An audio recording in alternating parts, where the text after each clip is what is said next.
ষষ্ঠবারের মতো পৃথিবীর সেরা প্লেয়ারের অ্যাওয়ার্ড পেল আমাদের অভিনেতা নেইমার। হাম্বা ডিওরটি নাকি ব্যালন ডিওরের থেকেও অনেক সম্মানজনক ও দামি, যা শুধু ব্রাজিলের ফ্যানদের জন্যই প্রযোজ্য। তো ভাই, মেসির তো 7টা ব্যালন ডিওর আছে, সেটা নিয়ে তো আমরা গর্ব করতে পারি, আই মিন আর্জেন্টিনা সাপোর্টার। যেহেতু এগুলো নিয়ে ব্রাজিল ফ্যানদের গর্ব করার মতো কিছু নেই, সেই জন্য এই হাম্বা আই মিন সাম্বা ডিওর নিয়েই ব্রাজিল ফ্যানদের গর্ব করা উচিত। আর তারা এটা নিয়ে গর্ব করেও, আর এটি তাদের কাছে ব্যালন ডিওরের থেকেও দামি ও সম্মানজনক, যা শুধু একজন ব্রাজিলের ভালো প্লেয়ারই পায়। এগুলো যদি ইউরোপ বা ওয়ার্ল্ডের কোনো ট্রফি হতো, তাহলে এগুলো মেসি রোনালদোর 5-6টা করে পুরা থাকতো। আর ভাই, কিছু পাবলিক বলছে যে 10 নাম্বার জার্সি মেসি পরার কারণেই নাকি পিএসজি সেদিন হেরেছে।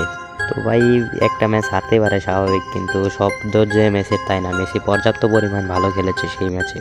আর যারা বোঝেন না যে মেসিকে কেন 10 নাম্বার জার্সি পরানো হয়েছে, তারা আমার অন্য একটি ভিডিও দেখে আসবেন, নিচে লিঙ্ক দিয়ে আসছি।